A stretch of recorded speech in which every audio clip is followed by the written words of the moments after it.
श्रीमद् भागवतम के प्रथम स्कंद के 19वें अध्याय के 30वें श्लोक को हम आज करेंगे और 29वें श्लोक में आपने सुना था, स विष्णुरातो तिथया आगताया तस्मै सपर्याम शिरसा जहारा ततो निवृत्ता हि बुधा स्त्रियोर्भका महासने विवेश पूजितः। स विष्णुरात, विष्णुरात अर्थात परीक्षित महाराज उनके अतिथि के रूप में आ गए। स मतलब वो सुखदेव गोस्वामी। तस्मै सपर्याम शिरसा जहारा, सपर्याम मतलब साष्टांग और सिर झुका करके भी उनको प्रणाम किया सुखदेव गोस्वामी को। ततो निवृत्ता ही बुधा स्त्री और अर्भका, स्त्री और अर्भक छोटे बच्चे जो अबुधा थे, जो कम बुद्धि से रहित थे, वो अब निवृत्त हो गए। पहले वृत्त थे, पहले उनकी ओर घेरे हुए थे, सुखदेव गोस्वामी को घेरे हुए थे। क्यों? क्योंकि तमाशा देखना था। अब जब भागवत आ रही है तो उठ जाना चाहिए, क्या करना है। इसलिए कह रहे हैं, आपको मजाक लग रहा है ये बताइए? मजाक की बात तो हम लोग मजाक तरह से बोल रहे हैं। विचार कीजिए, सुखदेव गोस्वामी श्रीमद् भागवतम बोलने वाले हैं और हम उठ के चल दें। वैसे यही होने वाला भी है, क्योंकि हम परंपरा में सुखदेव गोस्वामी से ही सुनने वाले हैं। हम सुखदेव गोस्वामी से ही सुनने वाले हैं। अब वो अलग बात है कि हम उठ के चलते तो अलग बात है। इसलिए हम लोग यहाँ पे 7 दिन का नॉन स्टॉप नहीं करते। मुझे पता उससे पहले लोग भाग जाएंगे, आएंगे ही नहीं। मैं भी नहीं आऊँगा पानी भी पीने को नहीं मिलेगा अगर उस तरह से करेंगे। लेकिन at least for 1 hour we can dedicate our mobile phones. सभी लोग अपनी आत्मा की शांति के लिए मोबाइल को साइलेंट मोड में रख लें, इतना तो कर दें।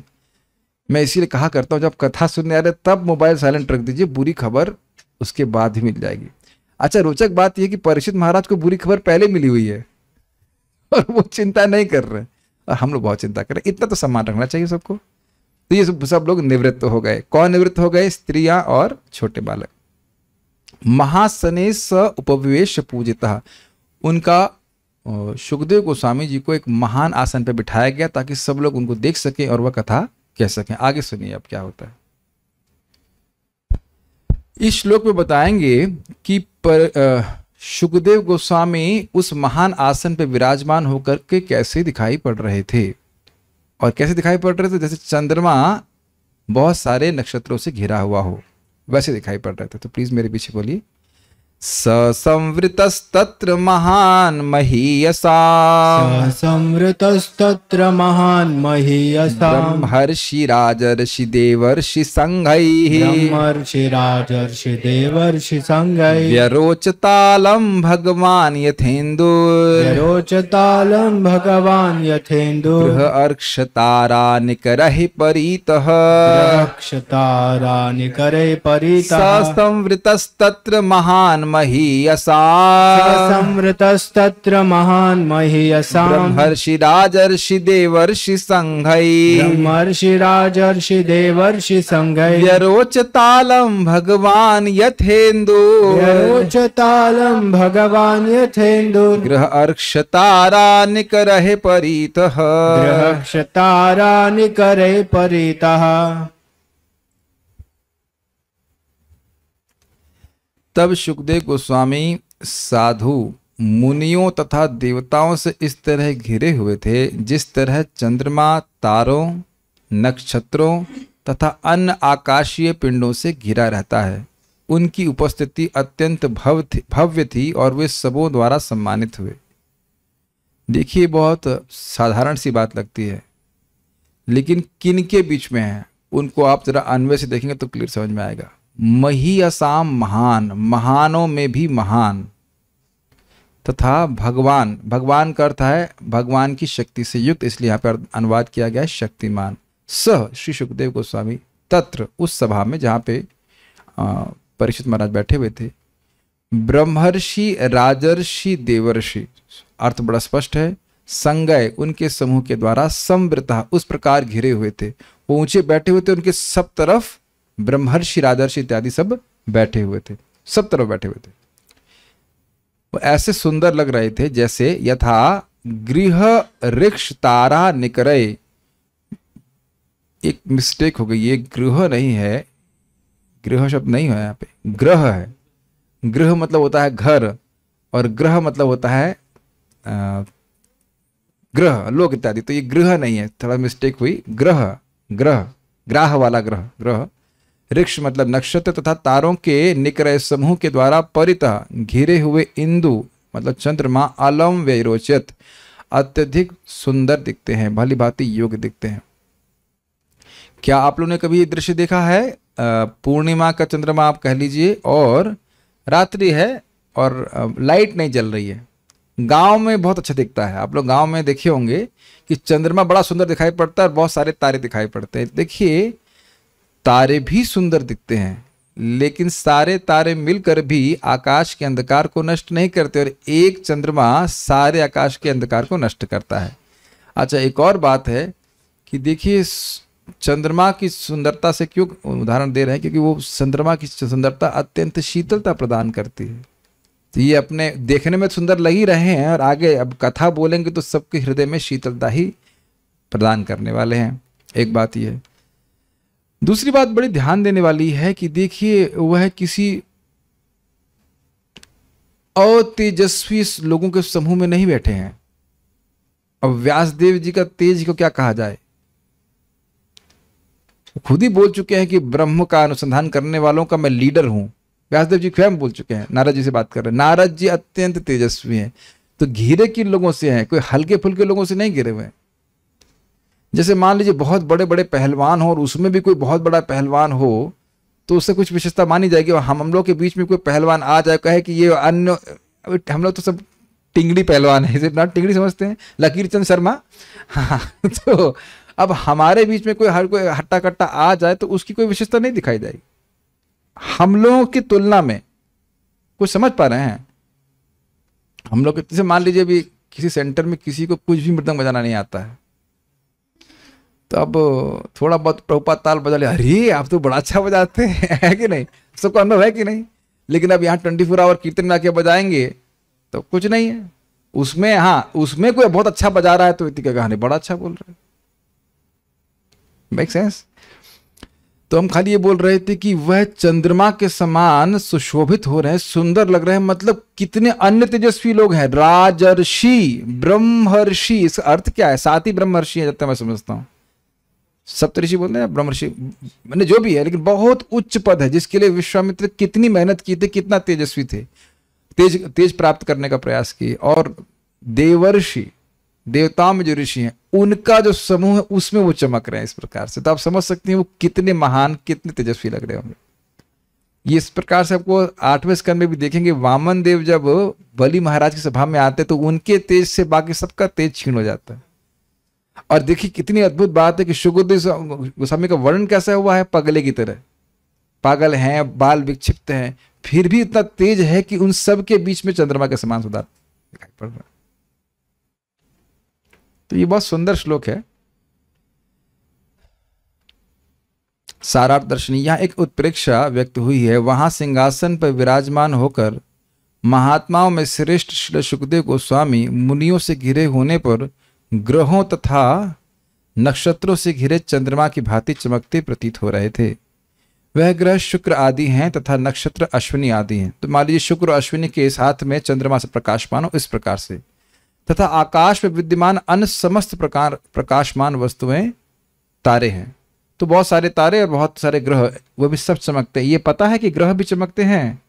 मंगल ग्रह देखा ही होगा आप लोगों ने, और नहीं देखा आपने मंगल ग्रह? अब आजकल लोग आकाश देखते भी तो नहीं है।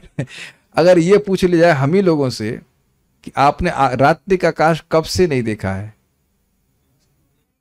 या तो यहां से जब रूम जाते होंगे तब देखते होंगे, लेकिन ऐसे देखा है? इतना समय रहता है ऊपर देखें, ऐसे चंद्रमा देखे। मंगल आरती में तो भगवान को देखने के लिए, भगवान मंगल आरती में कृष्ण चंद्र को देखने जाते हैं, उधर ऊपर ध्यान नहीं देता। मैं समझता हूँ सूर्य का उगना भी भक्त नहीं देखते होंगे। देखते हैं आप लोग जब करते समय? ठीक है, मैं तो वो भी नहीं देख पाता हूँ कि जब तक निकलता हूँ 7:15 बजे के बाद 7:30 बजे तक सूर्य उदय तो हो जाता है।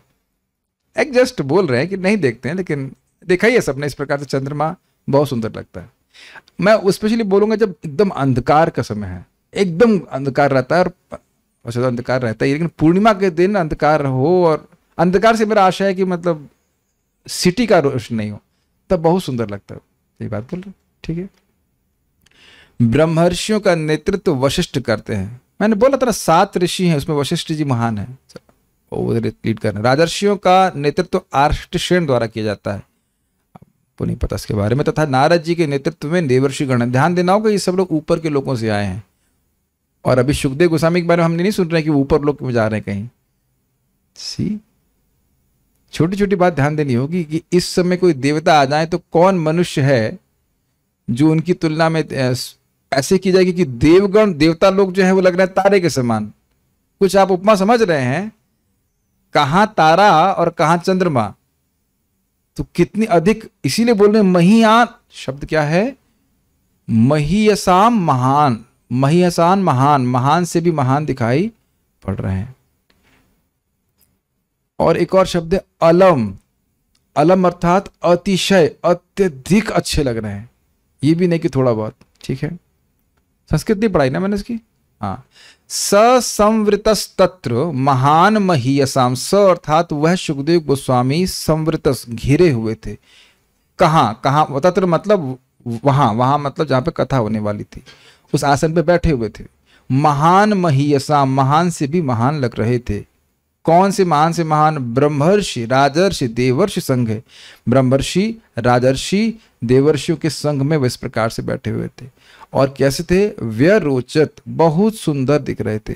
अलम व्यरोचत दिखाई पड़ रहा है, अलम व्यरोचत प्लस अलम इज इक्वल्स टू अलम व्यरोचत, अत्यधिक सुंदर लग रहे थे।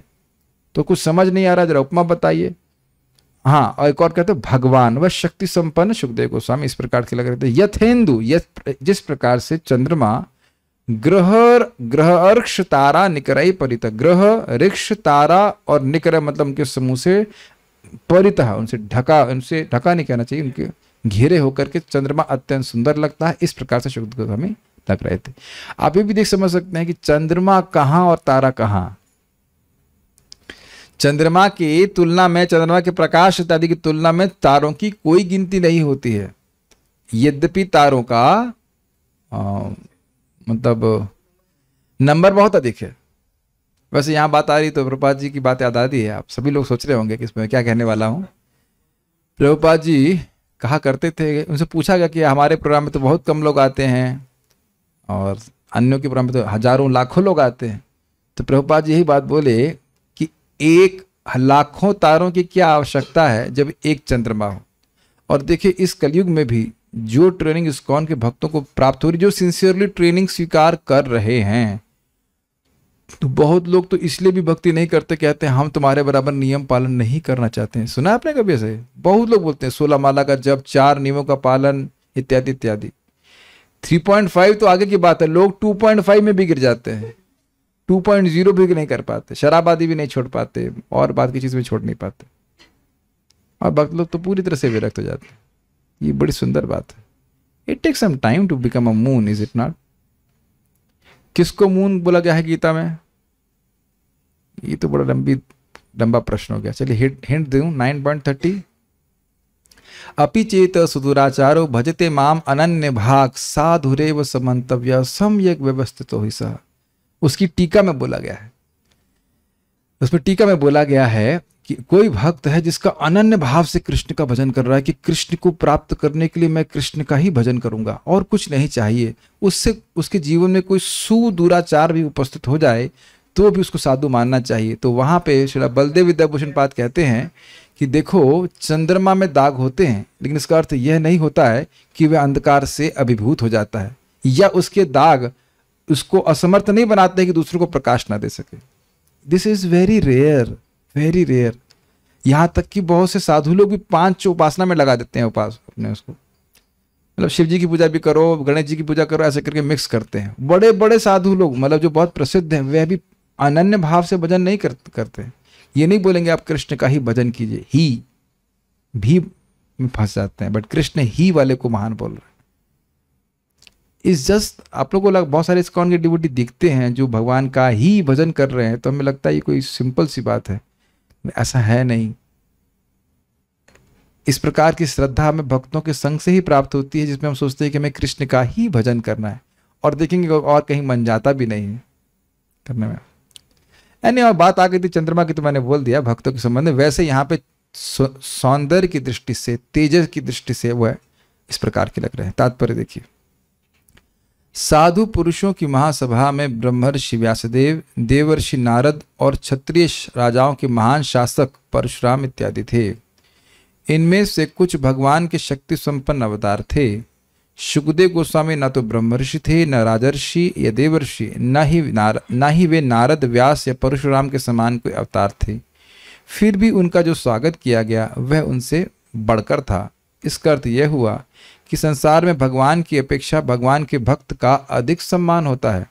अतएव शुकदेव गोस्वामी जैसे भक्त की महत्ता को कभी कम करके नहीं आंकना चाहिए।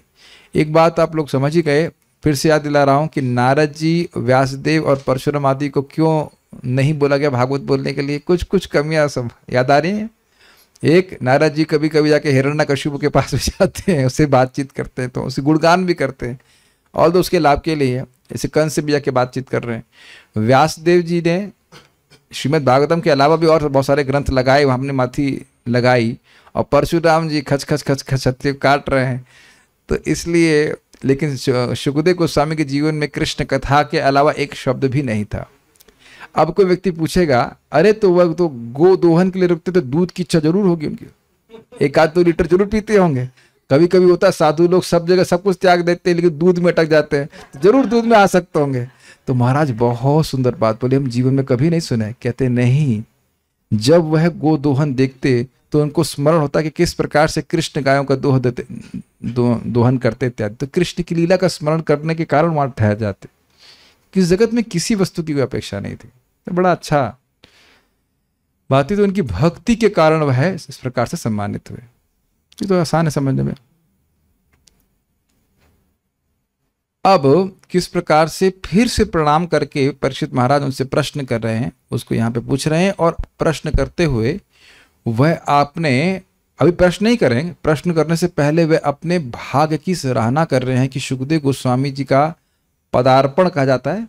पादार्पण, पादार्पण, पादार्पण, चरण आ गए हैं, चरण क्या कहते हैं, चरण विन्यास कह लेंगे, जो भी चरण मतलब आ गए यहाँ पे हमारे सामने। इसलिए तो मेरे पीछे बोलिए, प्रशान्तमासीनमकुण्ठमेधसं, प्रशान्तमासीनमकुण्ठमेघसं, मुनिं नृपो भागवतोऽभ्युपेत्य, मुनिं नृपो भागवतोऽभ्युपेत्य, प्रणम्य मूर्ध्ना वहितः कृताञ्जलिः, प्रणम्य मूर्ध्ना वहिता कृताञ्जलिः, नत्वा गिरासु नृतयान्वपृच्छत, नत्वा गिरासु नृतयान्वपृच्छत, पृच्छत होना चाहिए, हलंत लगा। प्रशान्तमासीनमकुण्ठमेधसं, प्रशान्तमासीनमकुण्ठमेधसं, मुनिं नृपो भागवतोऽभ्युपेत्य, मुनिं नृपो भागवतोऽभ्युपेत्य, प्रणम्य मूर्ध्ना वहितः कृताञ्जलिः, प्रणम्य मूर्ध्ना वहिता कृताञ्जलिः, नत्वा गिरासु नृतयान्वपृच्छ, नत्वा गिरासु नृतयान्वपृच्छत, पृच्छता नहीं, पृच्छत, कोई बात नहीं, इट्स ओके फाइन। तब प्रखर मुनि श्री शुकदेव गोस्वामी पूर्ण शांत भाव से बैठ गए। वे किसी भी प्रश्न का निसंकोच होकर बुद्धिमत्ता से उत्तर देने के लिए तैयार थे। तब महान भक्त महाराज परीक्षित उनके पास पहुंचे और उन्होंने उनके समक्ष सिर झुकाकर प्रणाम किया और हाथ जोड़कर मधुर वाणी से विनीत होकर पूछा। आपने ध्यान दिया था कि जब शुकदेव गोस्वामी आए थे तब प्रणाम किए थे। कैसे? सपर्याम शिरसा आज हार, अपने शरीर, पूरा शरीर और सर लगा के भी प्रणाम किए थे। अब प्रश्न करते समय यह नहीं सोचना कि प्रणाम तो कर दिया हूं, प्रश्न करते समय प्रणाम कर दिया हूं, प्रश्न करने के पहले फिर से प्रणाम कर रहे हैं और बड़े विनीत भाव में पूछ रहे हैं। पहले आप देखिए अन्वय, प्रशांतम, पूर्ण रूप से शांत भाव से, आसीनम, बैठे हुए, मतलब उनको कोई घबराहट नहीं थी कि इतने ऊंचे आसन पे बिठा दिया गया है और इतना बड़ा महाभागवत परीक्षित महाराज इत कठिन प्रश्न करेगा तो इन ऋषियों के सामने मैं कैसे उत्तर दूंगा। और हो सकता था कि इतनी बड़ी सभा में वो जो उत्तर दें उसका कोई विरोध भी कर दे। ये मेरा अनुभव है कि जब मैं कभी मंदिर में क्लास देता हूँ, उसे परम पूज्य राधारमण महाराज जी आके बैठ जाते हैं, अब हमको बहुत डर लगता है। देखो बाकी लोगों को तो संस्कृत आती नहीं है, संस्कृत तो कुछ ऊपर नीचे कर देंगे तो कोई बोलेगा भी नहीं या कोई नोटिस ही नहीं करेगा कुछ गलती हुई, ये सिद्धांत गलती। लेकिन हम कई बार में बहुत, एक बार तो मैं बोल दिया कि हम नर्वस, बहुत नर्वस हो जाते हैं। अभी तो हमारा ऐसा कोई मतलब सौभाग्य नहीं हुआ कि जयदेव महाराज और ये लोग, उनके सामने तो हालत ही खराब हो जाएगा, तो डांट भी देंगे। या मान लीजिए और भी बहुत सारे सन्यासी लोग हैं जो बहुत स्ट्रिक्ट हैं, परम पूज्य राधारमण महाराज तो बहुत शांत रहते हैं, कोई दिक्कत नहीं है सर। और कभी कभी महाराज प्रश्न भी ऐसा कठिन पूछ लेते हैं कि बहुत मुश्किल होता है। और जेन्युइनली पूछते हैं, ऐसा नहीं पूछते हैं कि उनको मतलब नहीं ऐसे उनको मतलब पूछना हो टेस्ट करने के लिए पूछ रहे हैं। और कभी कभी लोग ऐसे होते हैं स्टम्प पर स्वामी प्रश्न करते हैं, महाराज ऐसे नहीं पूछते हैं, कुछ लोग होते हैं दिखाने के लिए, उसका तो अपना उत्तर खुद ही दे देते हैं वो लोग, ऐसे देखा गया। हाँ, लेकिन व्यक्ति वक्ता घबरा जाएगा। अब आप लोग तो सामने तो घबराहट नहीं होती है, लेकिन लेकिन घबराहट हो जाती है। तो कह रहे हैं प्रशांतम, पूर्ण रूप से शांत, इन्हें कोई अब घबराहट नहीं कि क्या प्रश्न किया जाएगा, इस प्रकार से बैठे हुए हैं। इस पे महाराज बहुत सुंदर कह रहे थे प्रशांतम पे, कहते हैं कभी कभी कोई व्यक्ति कथा करने जाते हैं और बहुत गलती निकालते हैं, ये पंखा ठीक नहीं है, इस साउंड सिस्टम यहाँ ऐसा क्यों है, इत्यादि इत्यादि। अरे तुम कथा कहने गए हो कि वह मैनेजमेंट करने के लिए गए ये भी बड़ी शांति। या अरे हमको माला नहीं पहनाया इसका बड़ा लोगों का आग्रह। अरे होता है, एक बार एक भक्त को क्लास दे रहे थे, उस दिन हमारे जो भक्त अरेंज करते हैं वो भूल गए माला डालने के लिए उनके, तो वो ऑफिस में आकर मेरे को डांट लगाए कि तुम हमारी क्लास पसंद नहीं करते हो, ये है तुमने माला अरेंज नहीं किया। तो नहीं, ऐसे नहीं, कोई अपेक्षा नहीं कि माला पहनाई जाए या कुछ किया जाए, पर शांत हूँ।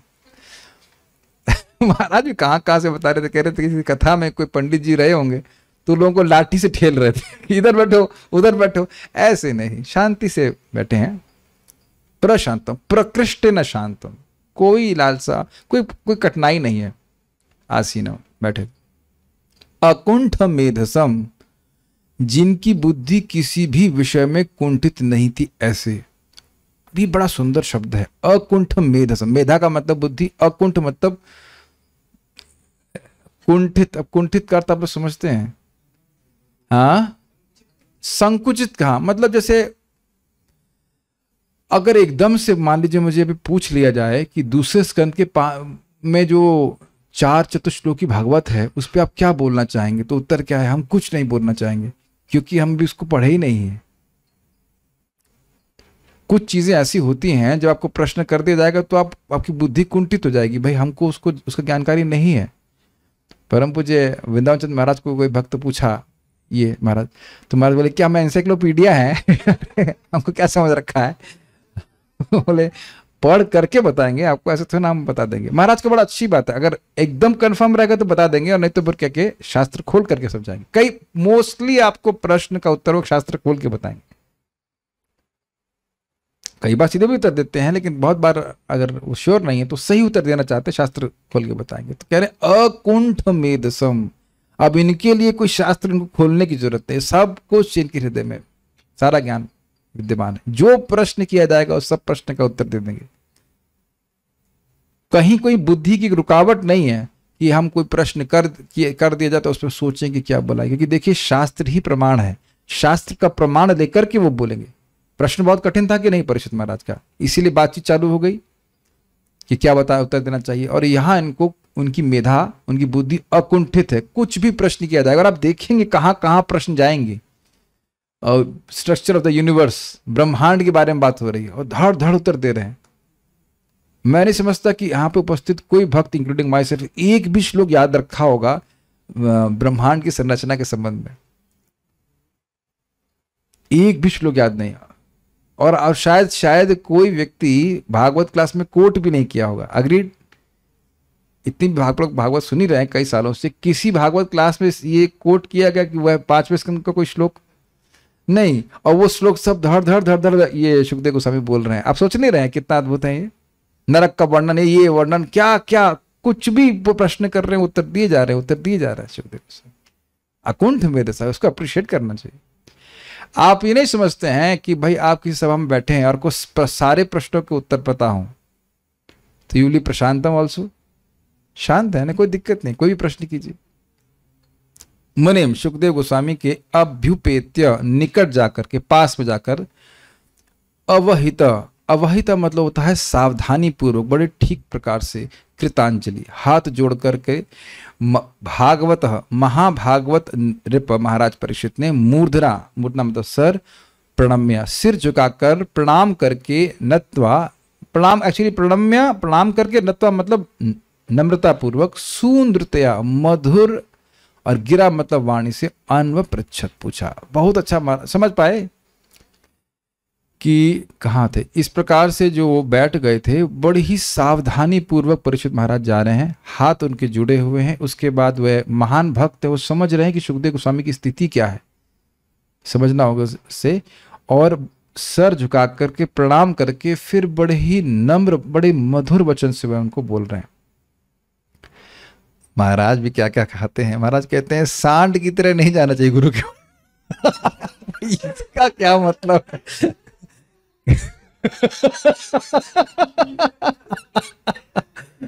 महाराज का विनोद तो अद्भुत है, और ये होता है, ये देखा भी जाता है। कुछ लोग सांड की तरह जाते हैं, सांड जहां जाएगा सर मारेगा ऐसे कर। तो कह रहे हैं कि भाई जब जा रहे हो साधु से कुछ पूछने के लिए, तो विश्वास होना चाहिए कि ये समर्थ हैं, ये भगवान के भक्त हैं, बड़ी नम्र भाव में पूछना चाहिए। कुछ लोग केवल चैलेंज करने के लिए पूछते हैं। एक बात आप लोग भी बीच में महाराज जी प्रवचन किए थे, परम पूज्य वृंदावन चंद्र महाराज, और कोई व्यक्ति चैलेंज करने लगे, और देखिए महाराज क्या बोल रहे हैं। वो समझ गए पहले तो, महाराज थोड़े पहले उत्तर सुने, प्रश्न सुने, और वो व्यक्ति समझ ही नहीं पा रहा महाराज क्या बोल रहे थे। पहली बात तो उसे समझ में नहीं आया कि महाराज पूरे प्रवचन में क्या बोल रहे थे, वो कुछ और ही बोल रहा था, और चैलेंजिंग में बोल रहा था। फिर महाराज का उत्तर देखिए कितना सुंदर था। महाराज गुस्सा तो गए थे, महाराज बोले आप चैलेंज कर रहे हैं, प्रश्न तो नहीं कर रहे हैं। नहीं नहीं, हम तो प्रश्न ही कर रहे हैं, हमारी जिज्ञासा है। फिर महाराज यहाँ बोल के समाप्त करते, कहते नहीं आप चैलेंज कर रहे हैं, हमारा ये चैलेंज करना ये ठीक नहीं है। हमारा ये क्या शब्द था महाराज का, हमारी ये हिदायत, हमारी हिदायत को हिंदी में क्या कहेंगे, उर्दू महाराज इस्तेमाल नहीं करते, हमारे नहीं है ना, हिदायत मीन्स टू, चेतावनी शब्द भी नहीं था, यही तो बोले थे कि हमारी सुझाव है।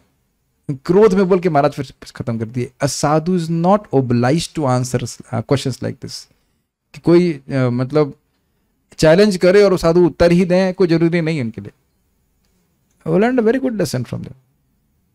मुझे याद है एक बार मैं प्रवचन बलराम हॉल में कर रहा था, एक व्यक्ति 8:50 पे आए, 9 बजे क्लास समाप्त होती है बाय द वे, और बाद बोले स्वामी जी, जबकि जान रहा मैं ब्रह्मचारी हूँ, जानता है कि मैं ब्रह्मचारी, बोला स्वामी जी ये कर्मयोग के बारे में आप गलत बोले हैं।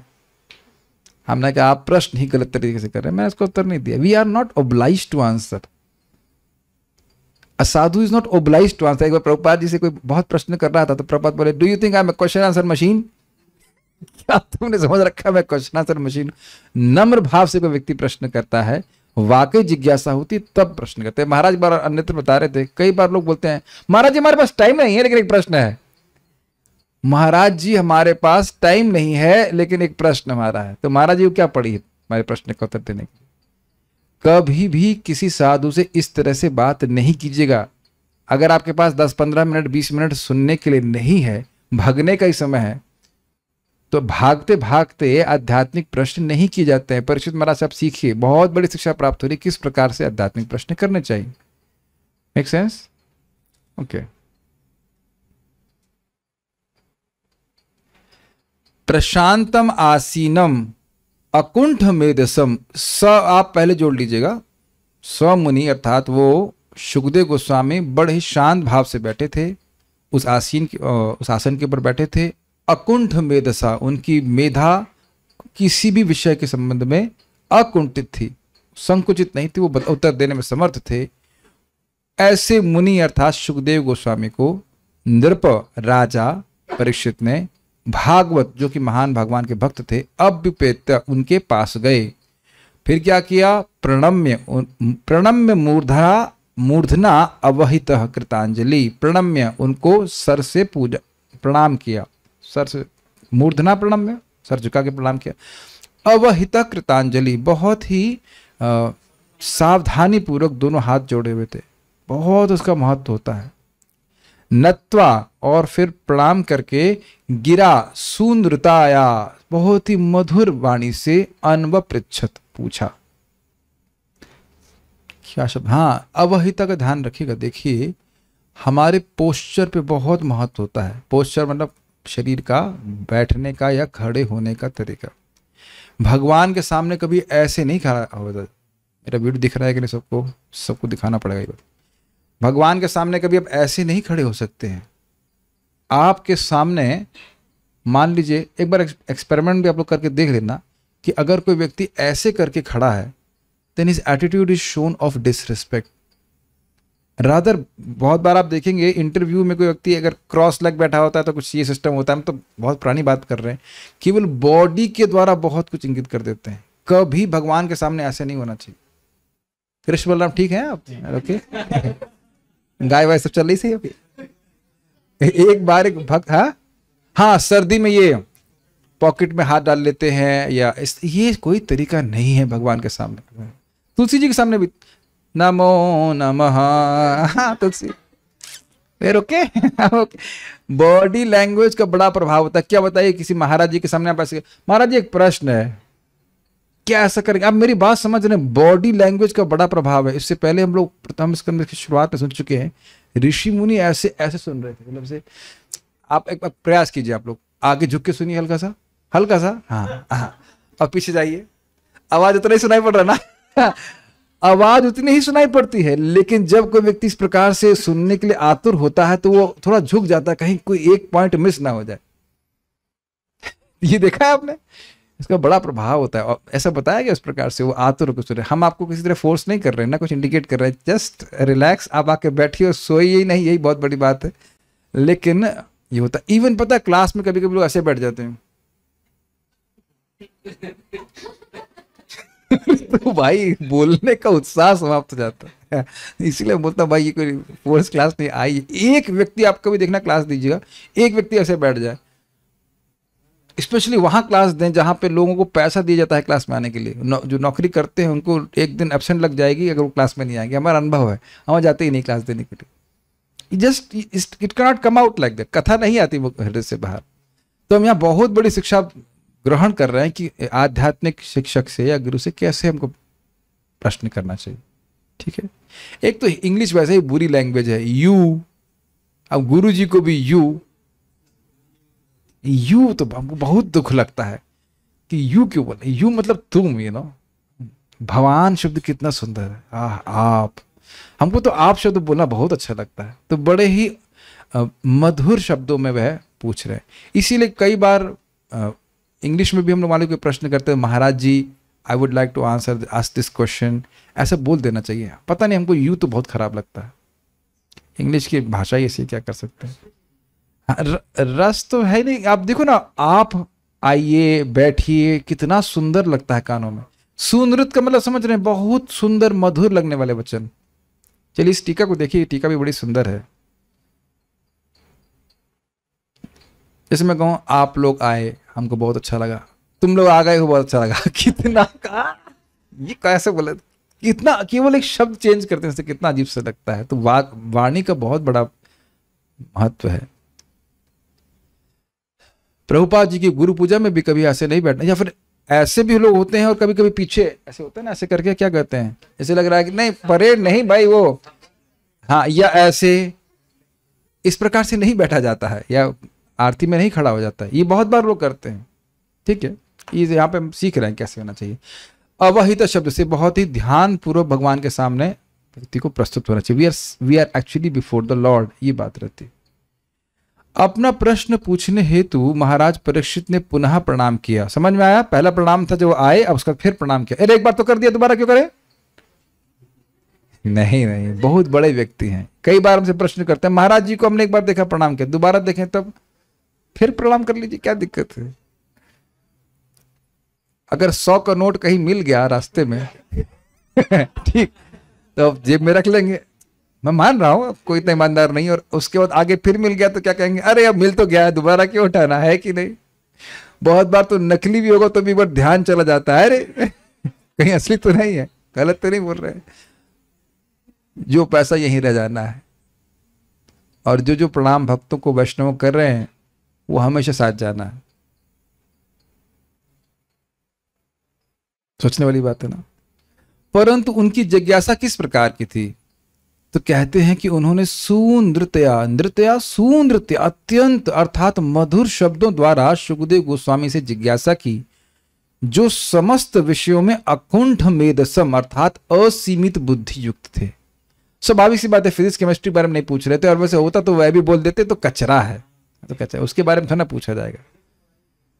हाँ, मेटाफिजिक्स पढ़ा सकते हैं ज्योग्राफी के बारे में तो पूछेंगे, हाँ, और हिस्ट्री तो बता ही रहे हैं, इतिहास तो, हिस्ट्री और ज्योग्राफी के प्रोफेसर तो हैं ही ये, ठीक।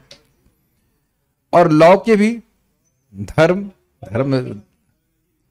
बायोलॉजी, हाँ बायोलॉजी, अरे वाह, अरे अमेजिंग, ये तो अच्छा पॉइंट है, तो हम कभी सोचे नहीं। देखो यही डिस्कशन में फायदा होता है, ये तो हम सोच ही नहीं रहते। तो सुखदेव गोस्वामी जी क्या क्या विषय पे एक्सपर्ट है, अकुंठ मेधा है उनकी, एस्ट्रोनॉमी, फिजिक्स, हाँ फिजिक्स भी कुछ हद तक, ग्रह के कैसे सृष्टि हो, हाँ सृष्टि कैसे हो रही है, फिजिक्स, यस, तो फिजिक्स में पढ़ रहे थे।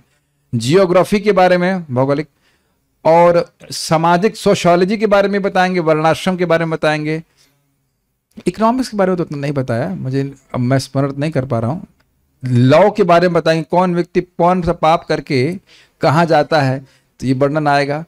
और मैनेजमेंट बताया, मैनेजमेंट कैसे बताया, ऐसे ही बोल दे, हाँ युधिष्ठिर महाराज, हाँ बहुत सुंदर, युधिष्ठिर महाराज ने किस प्रकार से राजकाज किया ये भी बताया। वाह, तो भागवत पढ़ करके तो आप बहुत, और भागवत पीएचडी है तो आप तो सब पीएचडी कर लेंगे उसमें, वेरी गुड। लेट्स सी, 10 साल लगेगा अगर भगवान ने सब कुछ गड़बड़ नहीं होने दिया, ठीक है। पॉलिटिकल साइंस भी है क्या इसमें, हाँ, वो कैसे आपस में दांव पे चल रहा है, ये भी बात आप प्रभुपाद अच्छी इस बात को बोल चुके हैं, भागवत में सब कुछ है, सोशियोलॉजी और ये वो सब कुछ मिल जाएगा। तो इस सभी के संबंध में सुखदेव गोस्वामी जी की अकुंठ मेधा थी, अर्थात बिना संकोच किसी भी विषय पर प्रवचन करने में समर्थ थे। ये नहीं कि परीक्षित महाराज पूछें क्या, अभी मैं जरा अपना कर्चा देखता मेरे नोट्स मुझे यहाँ पे आप बात आ रही थोड़ी लौकिक बात, लेकिन विनोद के लिए बोल रहा हूँ। हम केमिस्ट्री पढ़ने जाते थे आईआईटी के लिए, तो एक टीचर था, हमारा नाम नहीं बताएंगे, नाम नहीं बोल सकते, सम्मान करना चाहिए किसी भी टीचर का, लेकिन वो थे थोड़े दूर वो हम लोग को कुछ क्वेश्चन दे के आते, अब कहते तुमसे इतना भी क्वेश्चन उत्तर नहीं होता है, तुमसे इतना भी सॉल्व नहीं होता, फिर अपने ऑफिस में जाकर सोल्यूशन देख के आते और सोल्यूशन लिखते जबकि दिनों रात केमिस्ट्री पढ़ा रहे हैं, वही चीज पढ़ा रहे हैं, फिर भी भूल जाते हैं कि सोल्यूशन क्या है। लेकिन अकुंठ मेधा, इसमें कहने का आशय यह कि वो अकुंठ मेधा नहीं थे, पढ़ करके आना पड़ता था। लेकिन यहाँ सुखदेव गोस्वामी को बोल रहे किसी भी विषय में बोलने के लिए तत्पर है, और बड़ा अच्छा भक्तों ने बताया, अलग अलग विषयों पे सुखदेव गोस्वामी बोलेंगे। हमको बहुत अच्छे लग रहे हैं, आप लोग सब अब तेजी से सुनने लगे। तुम क्यों नहीं आते, सॉरी आप रोज क्यों नहीं आते हैं, it come every day. See actually देखो, प्रचार तो होगा सो होगा, हम लोग को अपना आस्वादन करना है। When you actually realise yourself, then it is very nice, then we can at least be happy in our Krishna consciousness। बाल प्रबोधिनी बड़ी इंटरेस्टिंग है। सर्वोत्कृष्ट से प्रश्न करने में क्या भय नहीं हुआ, ये क्या मतलब है। इस आशंका से कहा है प्रशांतम, अर्थात क्रोध आदि दोष रहित, ये अर्थ है। अब इसको समझने का प्रयास कीजिए। क्या वर्णन हुआ पिछले श्लोकों में, सारे मुनियों में वह चंद्रमा के समान लग रहे थे। तो कोई बहुत दिग्गज पंडित है तो उससे प्रश्न करने में भय हो सकता है कि कहीं इस प्रश्न को सुन करके वो गुस्सा ना हो जाए।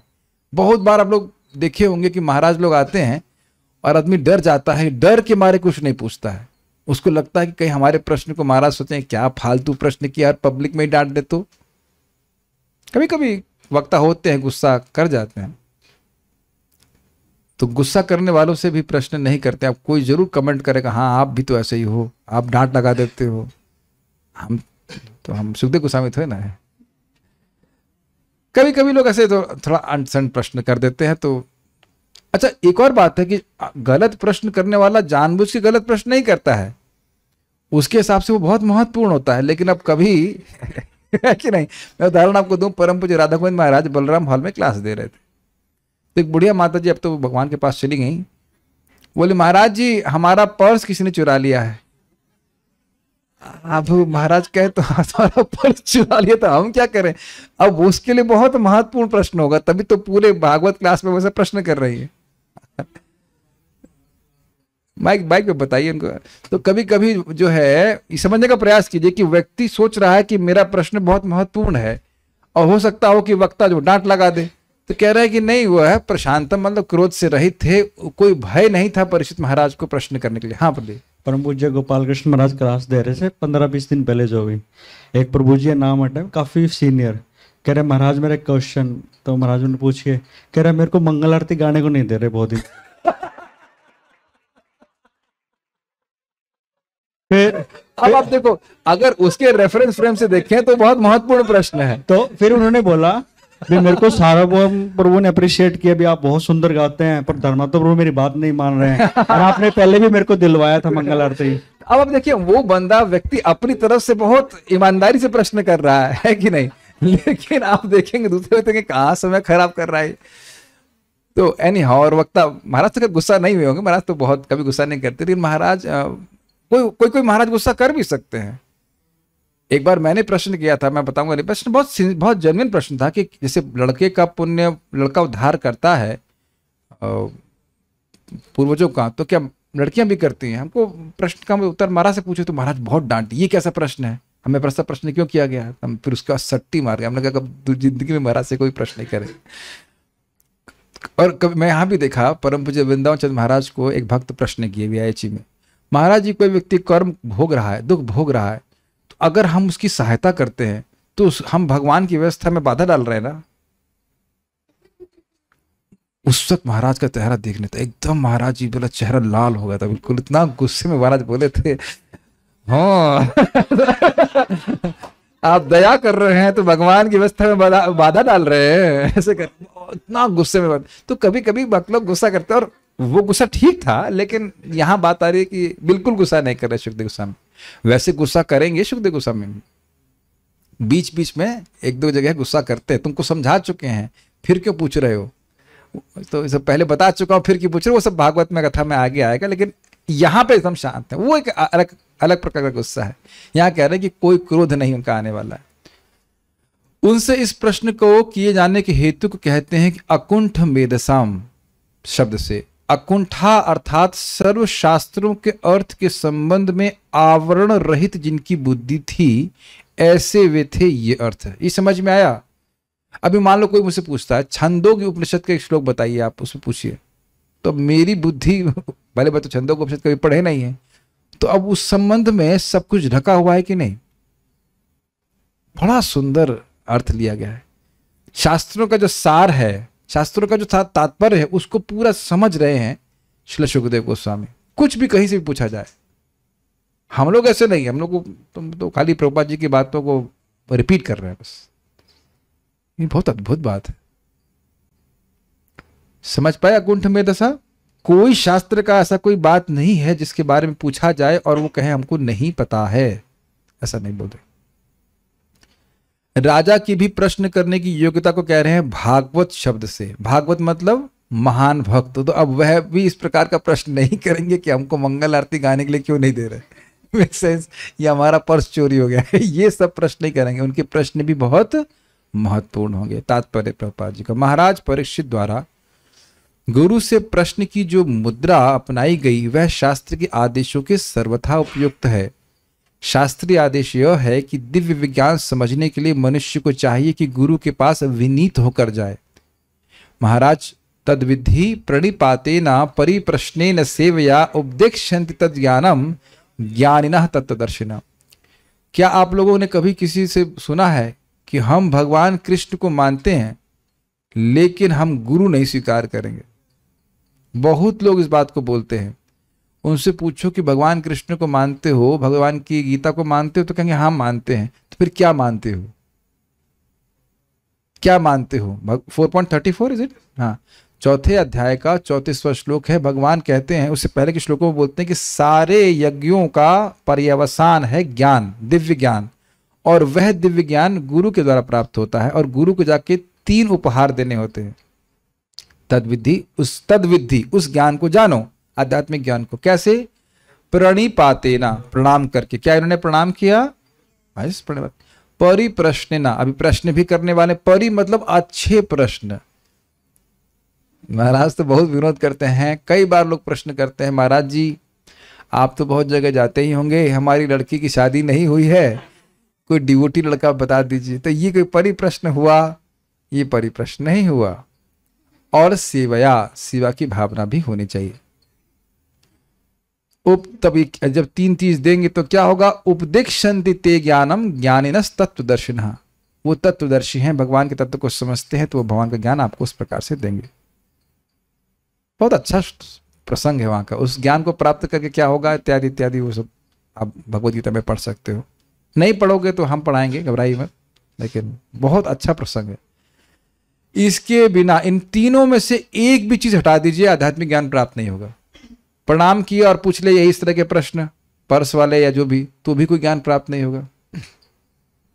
और मान लो प्रणाम नहीं किया, नम्रता की भावना नहीं है, और प्रश्न कर रहे हैं, तो बोलेंगे जरूर लेकिन हम सुनेंगे नहीं।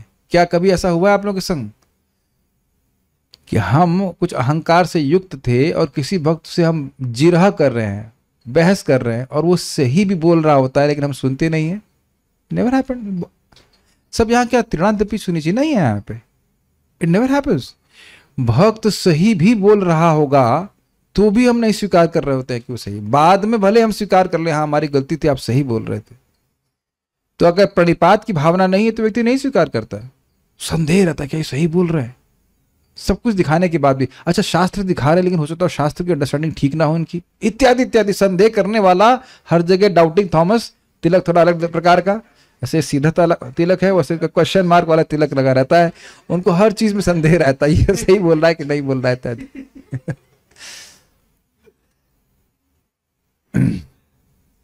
तो ये सब हिसाब किताब है, तो ये नहीं। और उसके बाद सेवा। अब मान लो कोई कहे, बड़ा अच्छा बात रमाकांत प्रभु बता रहे थे, श्रीमान रमाकांत प्रभु उधर गए थे उत्तराखंड में, तो कोई व्यक्ति कुछ दशम स्कंद की बात पूछ रहा था उनसे। ठीक है, नम्र भावना से पूछ रहा था, विश्वास से पूछ रहा था, लेकिन प्रभु जी बोले आप कुछ जप करते हैं? कहते ना वो तो नहीं करते। तो जब जप नहीं कर रहे हैं, कुछ साधना नहीं कर रहे हैं, और आप सीधे बात करें एकदम दशम स्कंद की या और कोई बात, कैसे समझ पाएंगे बताइए? बोला जाएगा तब भी समझ में नहीं आएगा। क्या आप लोग का ऐसा अनुभव है कि कभी कभी प्रश्न का उत्तर दिया जाता है और आप हाँ बोल देते हो लेकिन समझ में कुछ नहीं आया होता है? Is it not? ये भी होता है। मेरा संग ऐसा कई बार हुआ, पर मुझे वृंदाचंद महाराज से पूछा हूं, और वो 4थी 5वीं बार जब महाराज रिपीट करते हैं तब समझ में आता है सब। It is very difficult. जो बोला जा रहा है आपको पहली बार में लगता है हाँ हमको समझ में आ गया, फिर पूछो कि भाई उत्तर क्या था, नहीं समझ में आया। ये होता है कि नहीं? So we have to be purified also to understand certain things. वो कुछ बात देर में ही समझ में आती, पहले बात नहीं समझ में आती। ठीक है, तो इस प्रकार से जाना चाहिए, तब ज्ञान प्राप्त होता है। महाराज परीक्षित अब मृत्यु को प्राप्त होने के लिए उद्यत थे, और 7 दिनों की अल्प अवधि के पश्चात वे भगवत धाम में प्रवेश करने की विधि जानने वाले थे। ऐसे महत्वपूर्ण मामलों में मनुष्य को गुरु के पास पहुंचना पड़ता है। जब तक जीवन की समस्याओं का हल खोजने की आवश्यकता ना हो, तब तक गुरु के पास जाने की आवश्यकता नहीं होती है। क्या आप कुछ हैवी सुनना चाहते हैं? आंख बंद करके बोल दूं या आंख खोल करके? उनको पता नहीं, आंख खोल के बोलता हूं। कोई झगड़ा करने आएगा तो कम से कम भाग तो पाऊंगा।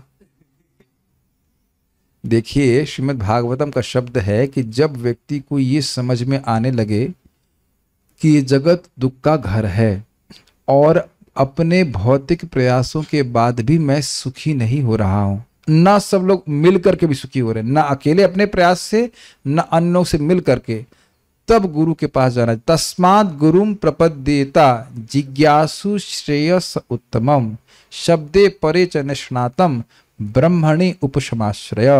ये भागवत का शब्द है। कब गुरु के पास जाना चाहिए? जब दिखने लग जाए कि इस जगत में दुख है ही है।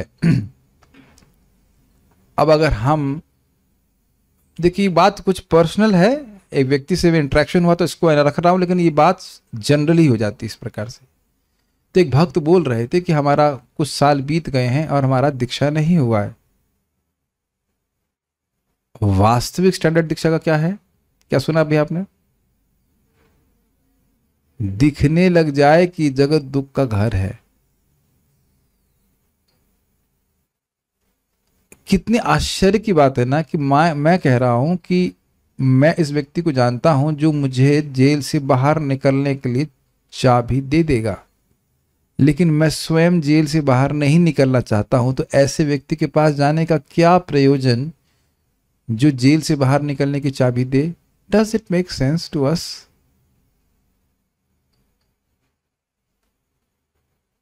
और दीक्षा दिलाने वालों को भी सोचना चाहिए।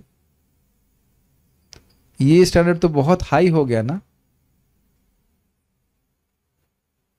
अब दीक्षा के बाद अगर कोई कहे कि 16 माला रोज करना होता है, या मुझसे 4 नियमों का पालन नहीं हो रहा है,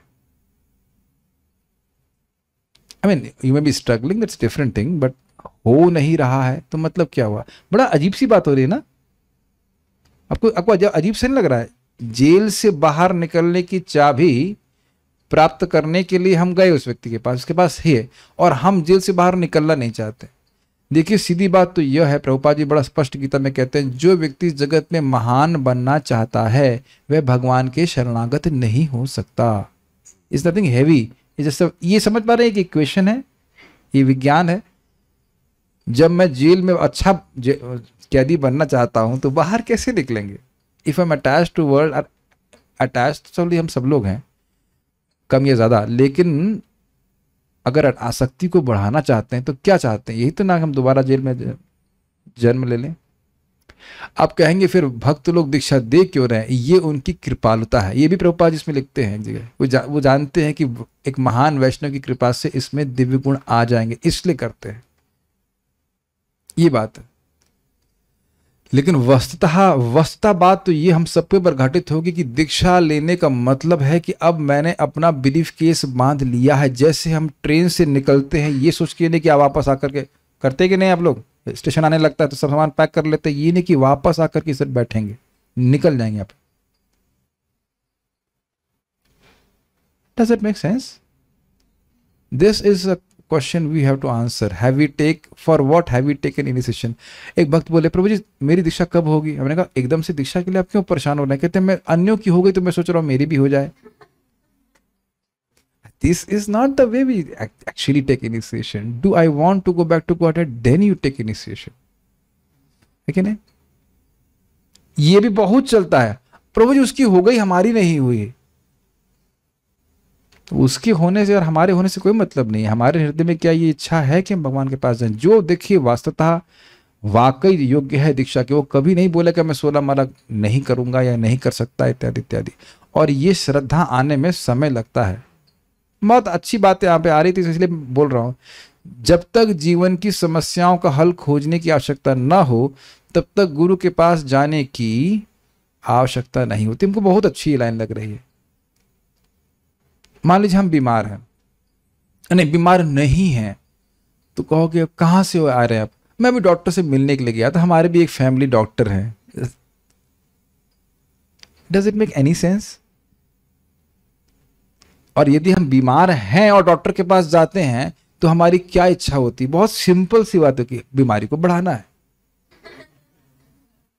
नहीं, एक ही इच्छा होती है कि बीमारी को कम करना है। और आपने भी ध्यान दिया होगा कि वो पर्चा लिख देते हैं, उसके बाद वो पर्चे को नहीं पढ़ते। कौन पढ़ता है पर्चे को? हम स्वयं पढ़ते हैं। कितने बजे दवा लेनी है, क्या करना है, कुछ गलती हो जाए तो डॉक्टर से पूछते भी हैं। It is very very wonderful. What do you think? और अब वैसे तो हम लोग अप्रिशिएट करते ही भक्तों, करना भी चाहिए, सीनियर भक्त लोग अन्य भक्तों को भी करते हैं, लेकिन कभी डॉक्टर अप्रिशिएट करता है कि आप दवा ठीक से खा रहे हैं? कहीं ऐसा हुआ? कभी कभी हुआ इस प्रकार से? क्यों उसकी जरूरत नहीं होती बताइए? क्योंकि हम स्वयं ठीक होना चाहते हैं। ये बात, इसका अर्थ ये नहीं कि भक्त लोग जो जूनियर भक्त है उनको पीठ नहीं थपथपाएं, या हम सबको जरूरत होती है इसकी, क्योंकि हो सकता है हम बट केवल थपथपाए थपथपाहट प्राप्त करने के लिए भजन नहीं कर रहे हैं। Are able to follow this? हम केवल हमारा पीठ थपथपाई जाए इसके लिए ही 16 माला जप नहीं कर रहे हैं, वाकई इस जगत से बाहर निकलना है, भगवान की प्राप्ति करनी है। और ये सब बातों को समझने में समय लगता है। ये ऐसा नहीं होता है कि हम दीक्षा का स्टैंप ले लेंगे तो हमको समझ में आ जाएगा, वो उससे नहीं होता है। We have to hear again and again, and धीरे धीरे करके हृदय में छाती, नहीं मुझे भगवान के पास वापस जाना। पता नहीं इस बात को हम कितना समझ रहे हैं। श्रीमद् भागवतम का शब्द कितना सुंदर है, the greatest obstacle in our self realization is to consider things contrary to our self-realization as more important than our self-realization। तो समझ में आया? सबसे बड़ा बाधा हमारे आत्म साक्षात्कार में यह है कि अन्य वस्तुओं को अपने आत्म साक्षात्कार से अधिक महत्व देना। It's a very deep statement by 4 Kumaras, 4 कुमारों के द्वारा ये भागवत सुनेंगे।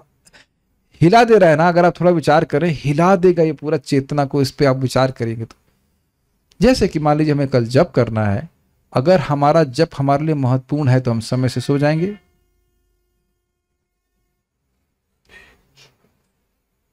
हमारा जप अगर हमारे से is it not is highest offering to Krishna. एक एग्जांपल दे रहा हूं, बाकी सारी चीजें भक्ति कितना हम उसको बैलेंस करना चाहते हैं। Very nice. ये स्वयं क्या कहते हैं इसको, विमर्शन व्यक्ति को करना चाहिए कि जब हम दीक्षा लेना चाहते हैं तो किस लिए? एक स्टेटस के लिए, आई एम इनिशिएटेड। मुझे भी देखिए, हमको भक्त लोग बोलते हैं सब बातें, तो हमको वैसे हमको पता नहीं कैसे वो किस भावना में बोलते, कहते हैं हम दीक्षित हो जाएंगे तो हम प्रचार हमारा होगा कि हम दास लिखे रहेगा नाम। अरे भाई कोई ब्रांड है क्या?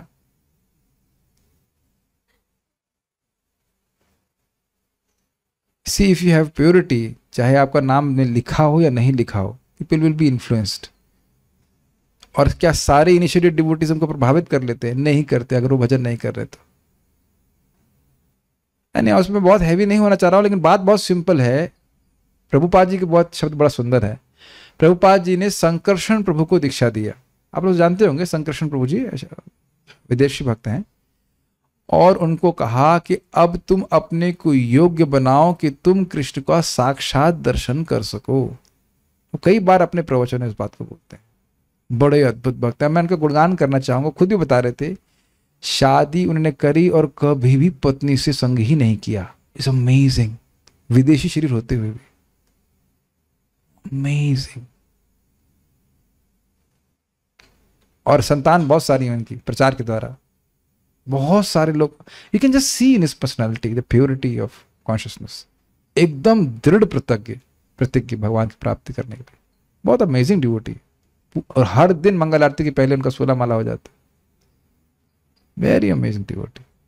हर दिन तो बहुत मुश्किल है, एक आध दिन कभी गलती से नींद ना आ रही हो तो कर लें तो उस दिन पोस्ट कर देंगे, लेकिन हर दिन amazing. Devotees who really want to go back to God. जिसे गुरु के समक्ष प्रश्न पूछने की समझ ना हो, उसे गुरु के पास नहीं जाना चाहिए। ठीक है, डॉक्टर साहब हमारा बुखार कैसे बढ़ेगा? इस पर एक छोटी सी कहानी सुनिए।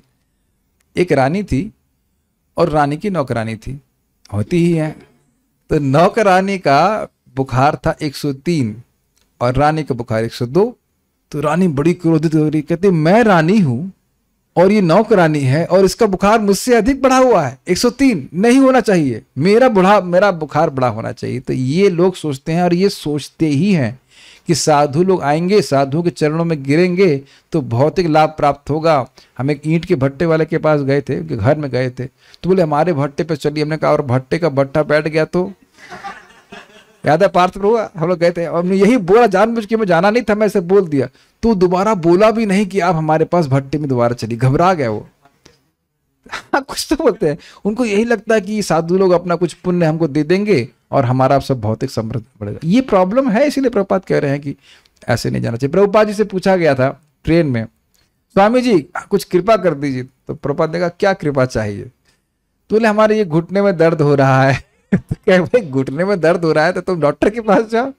फिर प्रभुपाद जी ने अपने शिष्य को बुलाया जो शेवन हेडेड थे और लाल कपड़े में थे, ने कहा ये मेरी कृपा है, लेना चाहोगे? कुछ नहीं, दोबारा शकल भी नहीं दिखाए वो। ये स्थिति है। तो आप समझ गए, जगत से बाहर निकलने के लिए गुरु की आवश्यकता होती। गुरु की सारी योग्यताएं सुखदेव गोस्वामी में पूर्ण रूप से प्रकट थीं। गुरु तथा शिष्य अर्थात श्री सुखदेव एवं महाराज परीक्षित दोनों ने श्रीमद् भागवत के माध्यम से पूर्णता प्राप्त की। सुखदेव गोस्वामी ने अपने पिता व्यासदेव से श्रीमद् भागवत सीखा, लेकिन उन्हें उसे सुनाने का अवसर नहीं मिला था। ये बहुत सुंदर बात है, ये मैं आज बोलने ही वाला था। देखिए, भगवान की कृपा से जितना भी मुझे कुछ समझ में आता है, समझ में आने के बाद पीड़ा होने लगती है कि इसको बताया जाना चाहिए। इसको हलधर महाराज बड़ा अच्छी तरह से बताते हैं। मुझे अनुपम कृष्ण बता रहे थे, जैसे गाय के स्तन में दूध आता है तो उसे पीड़ा होती है, वो अपने बछड़े को देना चाहती है। ऐसे गुरु या कोई वैष्णव कुछ भी जानते हैं, उनका उत्साह होता, नहीं बता पाने से उनको कठिनाई होती है। परम पूज्य राधा गोविंद महाराज जी से श्रीमान नटवर प्रभु पूछे, महाराज आप क्या है IAS, जैसे IAS की तैयारी करते हैं, ऐसे पढ़ते रहते 14-14 घंटे तैयारी करते रहते कथा के लिए, यही प्रश्न किए थे ना। हमको बड़ी अच्छी अच्छी बातें बताते हैं। और उपमा को कैसे, इनका भी काफी क्या कहते हैं बोल्ड है कि जैसे IAS के लड़के पढ़ते हैं ना, 12-12 घंटे पढ़ रहे हैं, कैसे आप पढ़ते रहते हो। तो महाराज भी यही बोल रहे थे कि हमको बहुत उत्साह होता है कि भक्तों को नई नई बात बताएं भगवान के बारे में, भागवत के बारे में। आप अक्रूर मनोरथ सुनिए, देव शब्द था, देव दर्शन। देव दर्शन के कम से कम 5-6 अर्थ महाराज ने बताए। और यही रसा स्वादन है, ये अर्थ भी है, वो अर्थ भी है। ये सेवा करने की भावना रहती है। जब आप भगवान के बारे में कुछ जानते हैं तो आप भगवान के बारे में बताएंगे। This is how we actually preach. ये सुन लीजिए टेक्निक है प्रीचिंग की। क्या आपने प्रभुपाद जी के ग्रंथ से कुछ पढ़ा, आपको क्या अच्छा लगा वो बताइए। Are you able to hear this? आपको क्या अच्छा लगा वो बताइए। अब हो सकता है मुझे कुछ अच्छा लगे, आपको कुछ अलग अच्छा लगे। भगवान अलग अलग प्रकार से लोगों को प्रेरित करते हैं। आप उसके नोट्स बना सकते हैं उसके बारे में, या कोई प्रवचन आपने सुना उसके नोट्स बना सकते हैं और वो बोलते हैं। और आप देख रहे हैं मैं पूरे टाइम वही करता हूँ।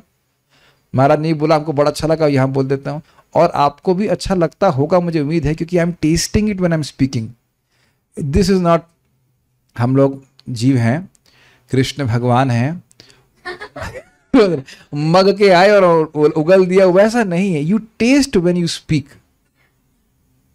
This is a technique you should learn. आप मेरी बात समझिए, भौतिकतावादी भी जब कुछ बोलते हैं तो उसे टेस्ट करते हैं, एंड दैट अफेक्ट्स। अरे ये जलेबी बहुत बढ़िया है, अनलेस दैट ये जलेबी आप खा सकते हैं अगर आपकी इच्छा हो। Who cares about the jalebi? Makes sense? ये बहुत बड़ा सीक्रेट है। जब आप प्रभुपाद जी ग्रंथ पढ़ें या श्रवण कर रहे हैं तो आप उसको नोट कर सकते हैं, आपको क्या अच्छा लगा, और आप दूसरों को बताइए, वह आपके चित्त में और छपेगा और उसको भी बहुत प्रभावित करेगा। Make sense to you? उसको बोलने में आपको सुख मिलता है। क्या आपने देखा है कि माता जी लोग, चाहे वो नानी हो, दादी हो, या फिर वो माँ हो, अपने बच्चों की कीर्ति बोलने में उनको बहुत सुख मिलता है, स्पेशली बच्चे बहुत छोटे हो। यहां तक कि उनकी तोतली भाषा का इमिटेशन करके बोलती है नानी। गलत तो नहीं कह रहे हैं ना? हाँ, लादे लादे कुछ थोड़ा सा बच्चा कुछ बोल देगा, हाले कितना ऐसा कर दे, उसको तोतली भाषा में बोल करके कि उनको बहुत सुख मिल रहा है। Make sense? That affects. तो यहां पे आप समझ सकते हैं कि अब व्यासदेव जी से सुने हैं, अब कितने आनंद में होंगे सुखदेव गोस्वामी। ये मैं इसलिए खाली बोलने के लिए बोल रहा हूं। और अब उनको शिष्य कैसा मिला है? महाराज परीक्षित जैसा, जो अब ना पानी मांगेगा, जो ना सोएगा ना कुछ, केवल सुनने के लिए आतुर है। आप समझ सकते हैं कितना आग्रह होगा, और उसको प्रत्यक्ष आगे बोलेंगे कि आपका परीक्षित महाराज, आपका बहुत बड़ा आग्रह है कथा को, इसलिए कथा को आप फ्रेश बना रहे हैं। आप बहुत आगे सुनेंगे, 10th कैंटो में सुनेंगे इस प्रकार से। अतएव उन्होंने महाराज परीक्षित के समक्ष भागवत का पाठ किया और बिना हिचक के महाराज परीक्षित के प्रश्नों के उत्तर दिए। इस प्रकार गुरु तथा शिष्य दोनों को मुक्ति प्राप्त हुई। ये भी बड़ी सुंदर बात है। कभी कभी लोग सोचते हैं कि हम कथा बोल नहीं सकते हैं। ठीक है, नहीं बोल सकते तो सुन भी नहीं सकते हैं। भाई हो सकता है कि बोलने का सामर्थ्य नहीं दिया है, तो सुनने का सामर्थ्य तो सबको दिया गया है ना। Does that make sense? It's a very simple point. और यही बात भगवान गीता में कहते हैं 13वें अध्याय में, कि लोग खुद ना जाने भागवत धर्म क्या है, भक्ति क्या है, लेकिन श्रुति परायणा, तेपि चाति तरंतेवा मृत्यु श्रुति परायणा। वह लोग भी जो श्रुति परायण है, अन्यों से सुन करके भगवान के बारे में, भगवान का भजन करने लगते हैं, तो वह भी मृत्यु को तर जाते हैं। तो ऐसा जरूरी नहीं कि हमारे पास सामर्थ्य हो भागवतम को बोलने का, लेकिन सुनने का सामर्थ्य ठाकुर जी सबको दिए हैं। डोंट डिस, उससे भी उतना ही इसको लाभ प्राप्त होगा, भगवान के पास जाएगा। तो इस प्रकार से वो पूछ रहे हैं, उसको हम आगे परिषद ने क्या कहा वो हम, आप प्रभु जी बोलते हैं कि कल सुनेंगे, तो इसलिए कल ही सुनेंगे, आज नहीं सुनेंगे। Let's see some their questions, no questions here. Oh, question कैसे होगा, मैंने क्वेश्चन पोस्ट करने का सामर्थ्य ही नहीं रखा था यहाँ पे। ठीक है, कुछ पूछना चाहते हैं तो पूछ लीजिए। ठीक है, आपके पास 2 मिनट है, अगर कोई प्रश्न कर सकते हैं तो करिएगा। यस प्रभु बोलिए, ऑन कीजिए। हरे कृष्ण वैद्यनाथ प्रणाम। दंडवत प्रणाम। अभी हमने टिकट आयुष्मान भव। बताइए प्रभु जी। प्रश्न कभी कभी जैसे बताया गया कि प्रश्न हमें पूछने चाहिए, हाँ, अच्छे प्रश्न पूछने चाहिए। कभी कभी श्रोता के अंदर डाउट होता है कि मेरे प्रश्न अच्छे हैं, मेरे प्रश्न कैसे हैं, तो ही शुड आस्क और नॉट आस्क। अच्छा प्रश्न है कि कभी कभी श्रोताओं को ये संदेह होता है कि हमारा प्रश्न अच्छा है या नहीं, तो उसकी सुविधा दी है जूम पे, अब चैट के द्वारा पूछ लीजिए। यहाँ की बात करें अगर, तो पब्लिक में थोड़ा डर लगता है कि हम प्रश्न किया कहीं डांट ना दे, लेकिन मान लीजिए चैट होगा तो आप जानते हैं हम डांट भित्ते, वैसे अब नहीं डांट रहा ना। हाँ, और नाम लेके नहीं बोलता हूँ। कभी कभी लोग ऐसे प्रश्न कर लेते हैं, देखे वो प्रश्न किए थे कि खूब बता चुके हैं, फिर भी पूछ रहे हैं कि क्या कलयुग परीक्षित महाराज के मुंह से घुस गया था। अब हो जाता है। देखो, हर एक समझना चाहिए वक्ता को, ये वक्ताओं के लिए शिक्षा है, वक्ता को समझना चाहिए कि देखिए हर व्यक्ति एक ही चेतना का नहीं है, उसका चित्त गुणों से प्रभावित है। कभी कभी लोग कंफ्यूज होते हैं कि बात बार बार नहीं समझ पाते हैं, तो बार बार पूछते, थोड़ा सा सहनशील होकर के उत्तर देना चाहिए। अगर घबराहट है तो भी, संबंध है तो पूछने में कोई कठिनाई नहीं है, कोई दिक्कत नहीं है। हाँ, लेकिन प्रयास करना चाहिए कि जो विषय चल रहा है उसके संबंध में प्रश्न किया जाना चाहिए, तो उससे जो है संगत बात लगती है। वो कोई, अब मान लीजिए मैं यहाँ बात करूँ, क्या प्रभु जी भगवत गीता के 15वें अध्याय के दूसरे श्लोक में ऐसे बोला गया है, तो अब ये चीज कोई ठीक नहीं, इसके लिए व्यक्तिगत प्रश्न कर लीजिए, उससे ना अन्य श्रोताओं को लगता है भाई ये क्या बात कह रहे हैं। ओके, तो ये रीति रखनी चाहिए। So will stop here. Shrimad Bhagavatam की जय, श्रील प्रभुपाद की जय, निताई गौर प्रेमानंदे।